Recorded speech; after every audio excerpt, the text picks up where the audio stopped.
Hey, I'm Russell Leeds. I'm Ricky Mandal. And welcome to the Property Investors Podcast. On this week's show, we're going to be talking about how you can retire using property in just 2 years. Now, that sounds like a pretty outrageous claim, especially considering that we're both millennials. Yeah. And the average millennial will never be able to retire. Did you hear this? No, I didn't hear.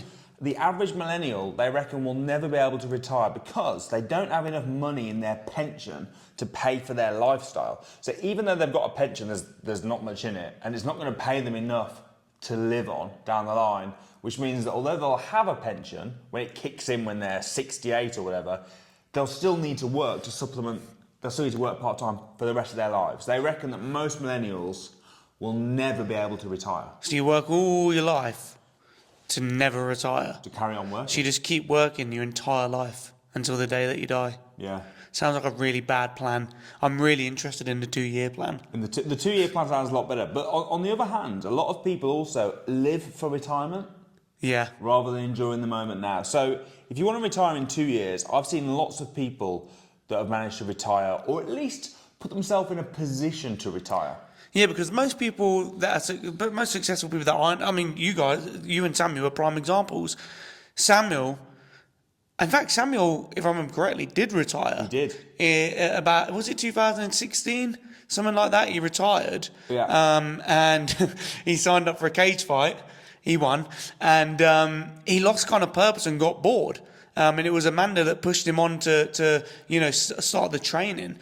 So most wealthy people, in fact, every wealthy person that I know is in a position to retire, but choose not to because they do work because they want to work, not because they have to. And if they wanted to step back at any point, then they could. Yeah, I think it's interesting as well because you're right. A lot of people, they could retire, but they choose not to. If you're not in that position, you might look at it and go, that's crazy. I'd love to retire. But actually, in reality, when you've got nothing, I love working. Yeah. And when you've got nothing to do, it's actually really boring. Yeah. What are you going to do all day? Just sit and watch TV and do what? Just, you've got no purpose. You're just existing. You don't want to just exist.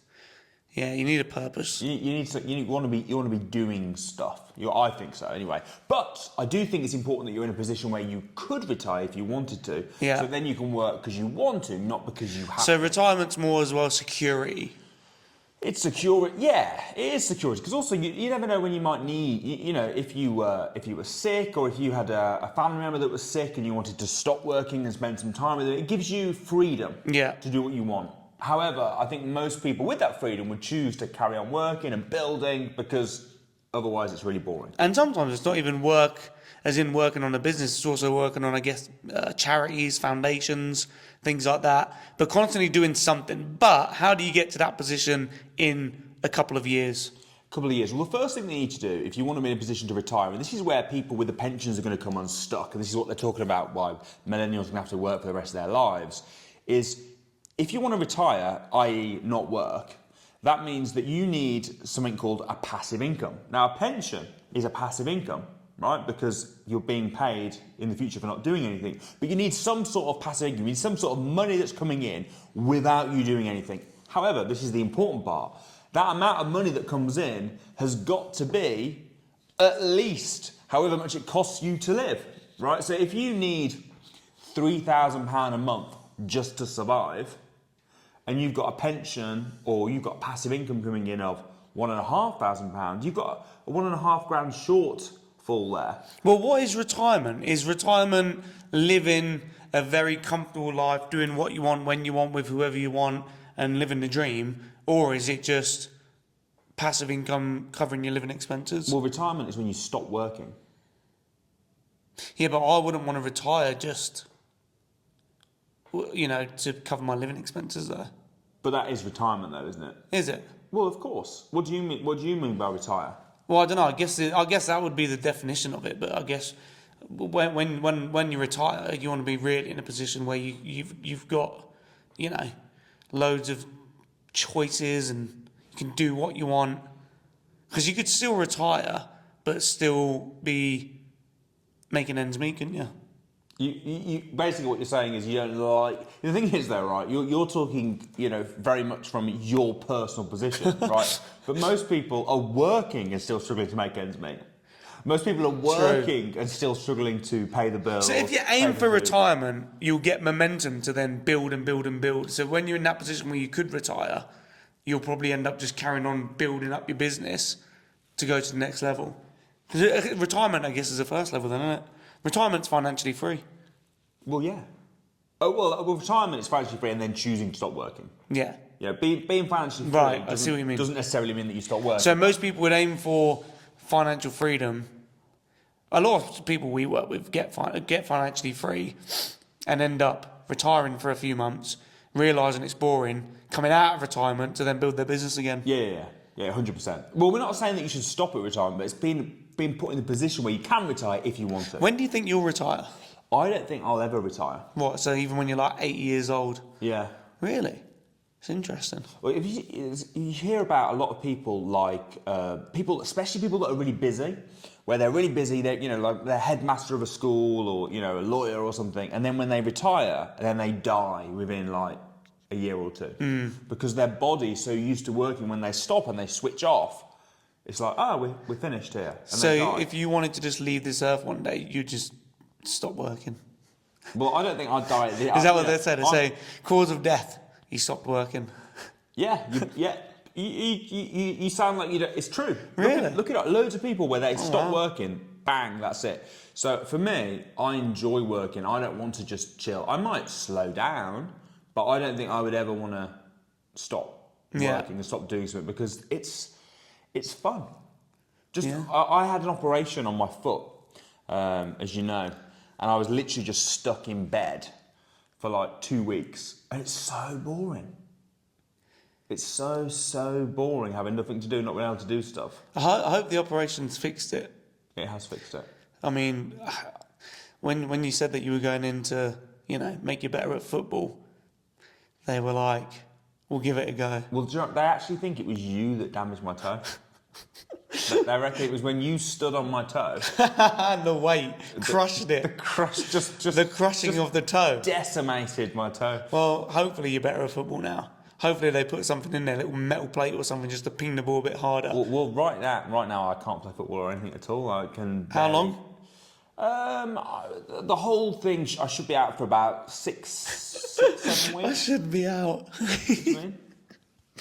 Talking as if you're like Premier League footballer. Yeah, I should be out. I'm out for about 6 weeks. Well, I'm out. I know, but that's how like professionals talk, innit? I'm out for this long. Oh yeah, he's out of action for this long. I'm back in the gym though. How can you be out for 6 weeks but be back in the gym? Because I can't play football because that's different, but I can do upper body. I can cycle even now. So this week I've started cycling every day. On the station, I wouldn't want to risk falling off the bike. So you're not training your legs. Skipping many leg days. Well, cycling still. 30 minutes a day of cycling is. But does that tear your muscle to rebuild it, or does it? I don't think that classes as leg day. Well, it probably doesn't. Maybe. I am having to skip the legs, but I can do upper body. I can do cycling, so I'm doing okay. I had 2 weeks of nothing. But you retired for 2 weeks. I retired for 2 weeks. So how do you retire in 2 years? In 2 years? Well, the first thing that you need to do, like we just said, you need to work out what your living expenses are. Because if you're going to retire, the first thing you need to know is how much do you need to live? How much money needs to be coming in to cover you? That's the very, very first thing that you need to work out. And living expenses are not eating out every single day, going to movies every single week, living a lavish life. Living expenses are just what you need to live. Yeah. So rent, mortgage, bills, food, drink, car. Not a fancy car, just a normal car. And your bare minimum, if all hit the fan today, how much do you need to live? Well, you could go back through and you could look at it and go, well, look, right now I'm spending X amount on a car, but I could, if I had to retire, I could have a car that was Y. And you can work out, you might have two different figures. How much you need right now, this is how much I'd like to retire on, but how much do I actually need is... Yeah. So that would be your living expenses. That would be your basic living expenses. It's a good exercise actually to go through your online banking and work out what they are. And you might spot stuff that you're like, oh, do I really need that? Yeah. Do I really need to be spending money on a gym when I haven't been for 2 years, as Ricky found out. Started going again now. Start going again good, now. How am I looking? It's a podcast, so most people can't see yeah. it. But yeah, you look. It would have been the bicep would have been too big for the screen anyway.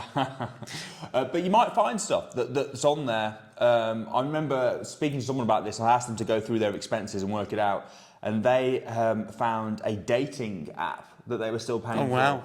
But they've been married for 4 years. Oh my goodness. And they've just forgotten to cancel it. Shocking. Yeah, all that time. So you've got, they all add up, don't they? All these little, Netflix, Amazon Prime, Apple TV, Now TV, BT Sports. Yeah. People probably spend hundreds without even realising. Oh, yeah. I definitely spend loads on stuff like that. I've got all of those that I just mentioned. And some of them, but... You're rich. You're rich. But if I was working this out, I was trying to work out how I'm sure there's lots of ones I could get rid of. Take a few days to go through the outgoings. Yeah. Have you got anything on there that you can think of that's like, you know what, that is a waste? Anything you pay for that's a waste of money? It was the gym, but now I've started going to the gym again. You didn't go to the gym for about 2 years, did you? And you were still No, paying I was still paying, yeah. That is crazy. Anything else? Probably, I think I pay for Apple Fitness, which I don't really use because I go to the gym. But I've got Apple Fitness when I wanted to start doing home workouts. I actually never used it. I'm sure I've got lots of little things like that. I'm just trying to think. I'm pretty good with if I don't use it, then I just stop it. Just stop it. Yeah. I'm a free trial guy, and then cancel at the end of the free trial. Oh, really? See, most free trial guys don't cancel. That's how they get you, isn't it? Yeah. Right. So anyway, first thing you need to know is how much you need to live. You need that figure clear in your mind. So that's the target. Then you need to work out how you're going to create the passive income to cover that cost. Now, interestingly, passive income, I mean, if it's a pension, for example, it's 100% passive, right? You don't have to do anything. But the definition of passive income isn't to not do any work at all. The definition is little to no work. Yeah. So there might be, for example, if you've got tenants, even if you have a letting agent that's managing the property for you, they might still get in touch every now and again and say, oh, the boiler's broke. Do you authorise that payment? So technically, you've still got to take that phone call. Yeah. You've still got to authorise that payment. But you're basically in a situation where you're doing very, very little work. So it's not just the money goes into the bank every month and you don't even have to lift a finger. I mean, there are some things that do that, but that's not the definition of passive income. It's little to no work. Yes, there can be little bits of work involved. So the next thing you've got to think about is what can I do to earn, let's say your figure is £2,000 a month. What can I do to earn £2,000 a month in passive income?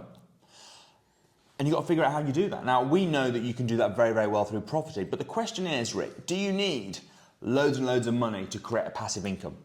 No. So you can create a passive income without having a big pot of income? Absolutely. Go on, explain. How can you do that? Well, the way that I started was with rent to rent. So rent to rent is, many of you know, but if you don't know, I'll explain, where you rent a property and you pay a general rent to the landlord. So let's say you rent an apartment for £1,000 a month. You pay that to the landlord and then you rent it out yourself, but you generate super rent by renting it out as a service accommodation, or it might be a house that you do as a HMO. And then let's say a service accommodation, you charge £150 a night. If you've got a high occupancy, you'll turn over maybe £3,000, and then you pay the landlord their money. You'll have other expenses, commissions, online travel agencies and management fees and stuff like that, and then you'll be left with a profit. I mean, geez, to make the average expense, if you like, I think most people, if you look at the average person, most average people's living expenses would be, maybe 2,000? Something like that? I think most people would need at least 2,000 to... Right. So our average student that has rent to rent, we done a survey, and our average, the students come through the training, on average, make a profit of £1,200. Per unit. Per unit. So you only need 2, maybe 3 for the average person to be financially free. And we're in a revolution right now where it's just, interest rates are up. So what does that mean? That means that landlords are scared. Landlords need help. And it's our job to come in and get these rent-to-rents and help the landlord, pay them their rent every single month. That's the first thing. That's how I started. And it's very passive because you put systems in place, having good cleaning team, having a check-in and check-out service, having a good channel manager. You can connect the three together. So, yes, you'll be answering maybe some phone calls and you'll be managing the cleaners and, managing the channel manager, managing how people get checked in and check out, managing the guests a little bit. But it's not going to be very, very active. You probably spend maybe a few hours a week on that business, which I would say is fairly passive. Yeah, I think you can get it to a lot less than that. Yeah, I don't spend anywhere near a few hours a week on my. If you have good systems. Yeah. For the average person that's just starting out. Yeah, it's going to take a bit of work to get started. Yeah. But once you've got it up and running, you've got your cleaning team and stuff in place. Pretty much, you don't have to do anything really. Especially if you're using, a good channel manager, a good cleaner, you've got a good handyman. Yeah. And you've got a virtual PA. Yeah. And you kind of covered, aren't you? Well, rent-to-rents are great for financial freedom. Now, to actually retire, what do you think? Do you think they're great? I think a rent-to-rent, probably to retire, probably not. I'll tell you why. Because they will come to an end. There's a term. At some point. Yeah, there's a term. A 4-year, but it might be the landlord asks for the money back, so it's not your property. You're controlling the property, but it's not yours. If you're looking to retire, unless you're like 90, in which case then happy days, sign the 5-year term and you should be okay. But if you're like, you're what, 42? By my hairline, yeah. How old are you? 31. No way. Yeah. No, do you know why I'm so? It's because of how successful you are. Oh, thank you. Appreciate it. Yeah. Thank you. No need for a round of applause, guys. Appreciate it. So you're 31. If you had a rent to rent, it's very unlikely that rent to rent is still going to be how old do you think you're going to live to? What are you, 33? Oh, I mean, what? I thought you meant how long would I go for the rent to rent? How long would that last me? How long do you reckon you're going to live to? Well, hopefully, 100. 100. That's pretty old. Imagine if I'm the world's oldest man. Well, 100 wouldn't be the world's oldest man. 119 or something. I don't know. It depends if you go back through history. Like if you look at the people like Adam and Eve, they lived till they were like 900 now, didn't they? Did they? Yeah. I didn't listen in history. Fair enough. Well, if I'm going to go to 900, I'll take that. Yeah, people live 900, but then the rent to rent definitely wouldn't last, right? But even if you live to 100, although they do think we're getting older, don't they? They reckon. Do they? They reckon that the average with our new healthcare and the way we look after our, maybe not you, maybe not me. I missed the memo there. They reckon that we're going to live longer. But anyway, let's say you even live till you were 70. Right. Right. Why is that funny? It's not. Let's say you live till you were 70. That's still what, like 30 odd, 35, 36, 37, 38, 39 years. Yeah. Wow. I'm halfway through my life almost. Oh. So you can live till 70. I'm going to book a doctor's appointment after this. Have a checkup. I've actually booked one with Bupa. They do like what, a full body. health? Yeah. So I'm going next week. Oh, imagine if they come back and you're like, right, you got a couple of years. Oh, thanks, mate. Well, you're sat there saying to me, laughing and saying, because I want to live till 70, 80, 90. Yeah, 70, 80, 90 is different to a couple of years. 5 years. Oh, flipping heck, yeah, sure. So then I'll be okay with rent to rent then, wouldn't I? Rent to rent probably would. 5-year term, you're covered. Yeah. What I would be looking for, if I was looking for a long-term thing, and I think is a brilliant strategy for achieving financial freedom and therefore being able to retire, I think lease options. Yeah. I think lease options are where it's at. So a lease option is very, very similar to a rent-to-rent. However, the difference with a lease option is that you get to buy it at the end of the term. We've recently secured a lease option agreement on a hotel. So we've got a 10-year lease. Number one, it's longer. 10 years we've got on this, right? So 10 years is quite a long term. But literally, just this one deal that we've agreed, right? We didn't put any money down to buy this deal. Just this one deal that we've agreed, you would be able to retire off this one deal. Go on, how much? That's it. How much? Well, what's the question? How much what? You said you could retire off this one deal. Yeah, so we're going to be making probably $500,000 a year off it. Whew. Wow. No money down, lease option agreement. Literally this one deal. Say within 2 So years. it's a hotel, so it's similar to service accommodation.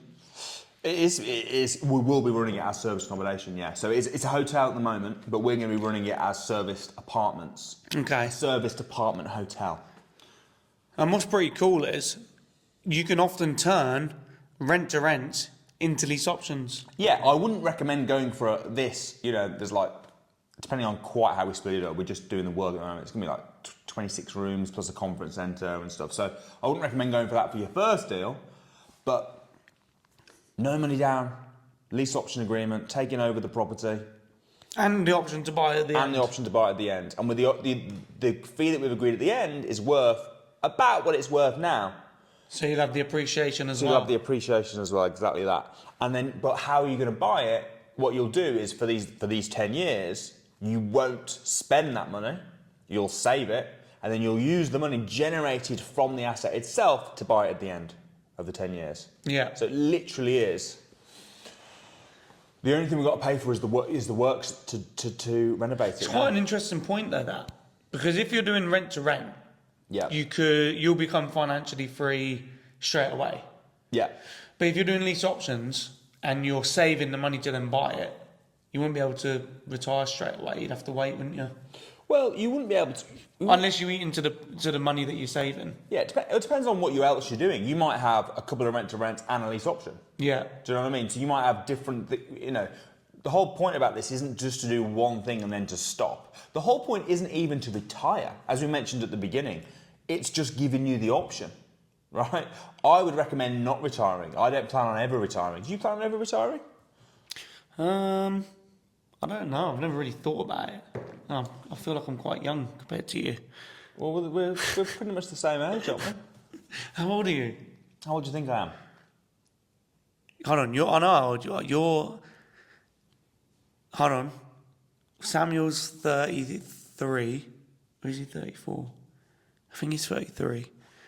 I think you're 36. I'm 35. 35. Yeah.